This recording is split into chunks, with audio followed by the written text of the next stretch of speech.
Hey YouTube. Okay. I just wanted to address some of the allegations about the author.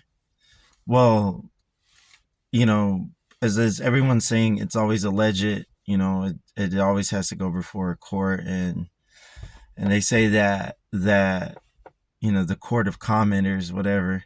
But in my opinion, if he there's no underage, like he didn't mess with someone who was underage.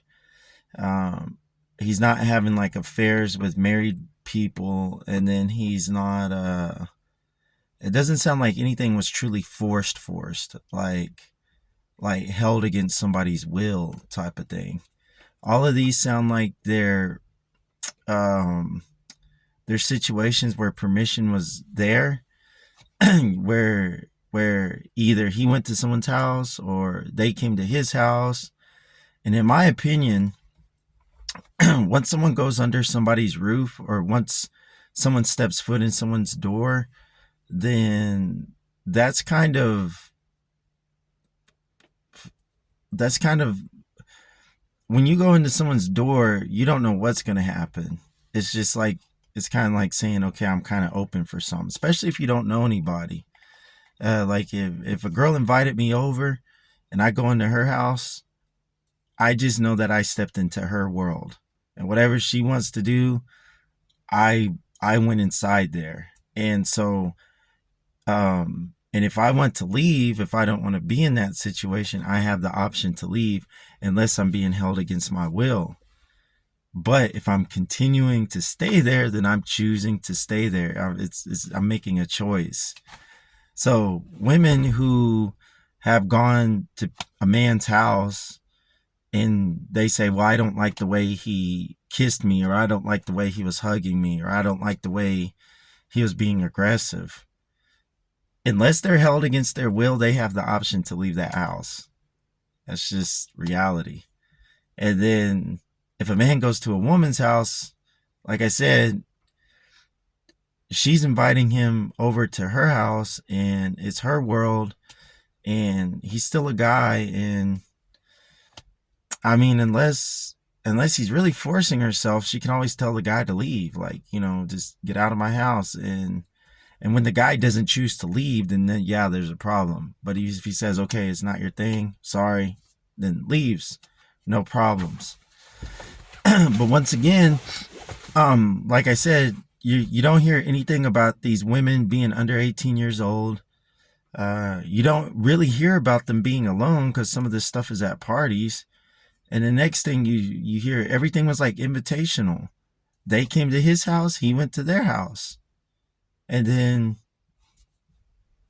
I mean, it just sounds like adult stuff. It's just like adults being adults. And then the next thing you think about is um he's famous. Like there's so somebody's famous, they get a lot of attention, and you never know what day you're going to catch them on. Like one day they could be having a bad day and they don't want to sign their signature, or one day they could be having a good day and they sign 10 signatures of the same person's books. You never know what kind of day these people are having, and their lives are a lot stressful, more stressful than average people's lives, because there's a lot more people that want something from them. And so when you're a man and you get all this attention, it's kind of hard to live with it. It's kind of hard to live with this attention. And some days you want attention because you're feeling some kind of way, and every now and then there's you want attention. And if there's a fan or someone who wants to give you attention, and then if they want to give you attention, then that's what it is. So I mean, if you're single and these are consenting adults, I'm a consenting adult, this other person's a consenting adult, unless anything's forced, everything was consensual. And everyone has their private lives and they live how they live, and everybody's into what they're into. And I mean, if you're a famous man, then you probably know a lot of people. Probably know a lot of just you know a lot of people, And then not everyone's going to be happy with that person. So, a famous person meets like 100 people. Maybe 20 of those people didn't like that interaction, but you can't base that person's reputation based off of 20 people that didn't have a great interaction when the rest of the 80 had a great interaction.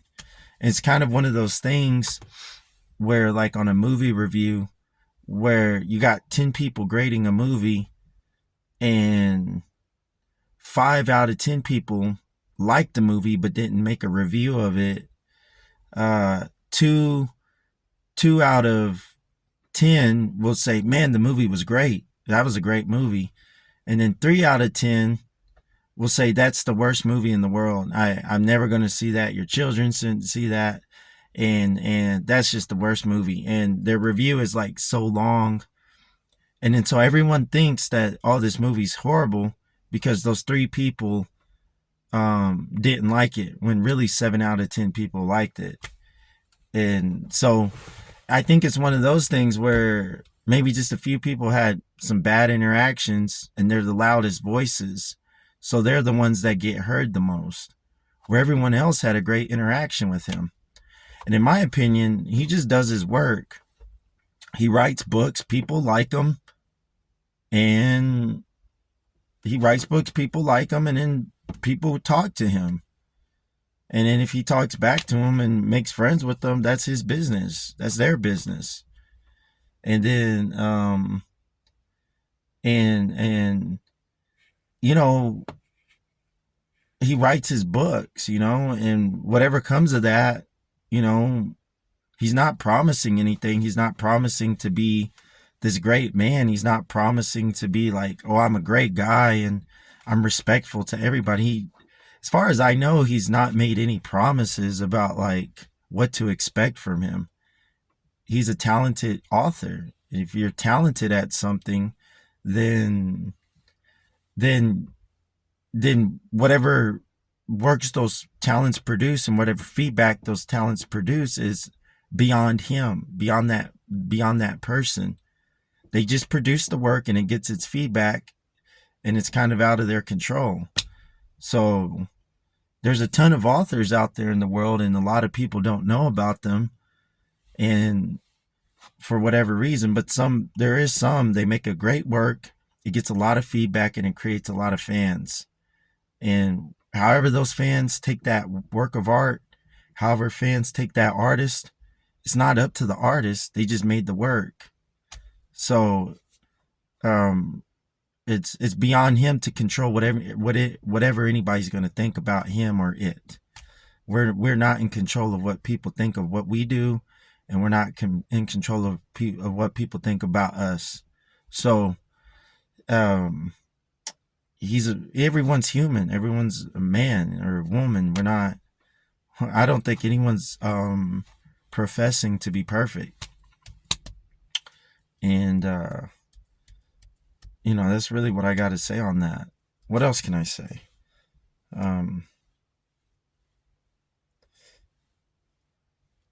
Like I said, he's not claiming to be more, he's just doing his job in a way. He's got to make money too, like everybody else. And a lot of these people are fans. So in my opinion, he's having fan interaction.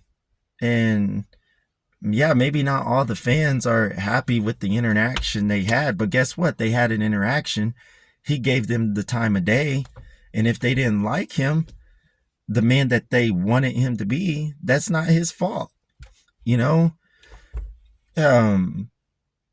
If people interact with me and they think I'm this great person, and then they actually meet me and they're like, oh, that's just a regular dude.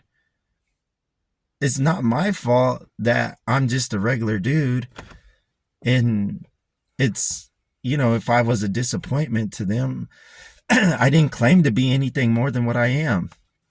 If people like me for the things I do and the things, the things that I put out there, and whatever they make of that, that's on them. But when they meet me and they're like, oh, he's just a regular person, I'm disappointed. Is that really my fault? Is that really anybody's fault? It's not. It's not. So, I mean,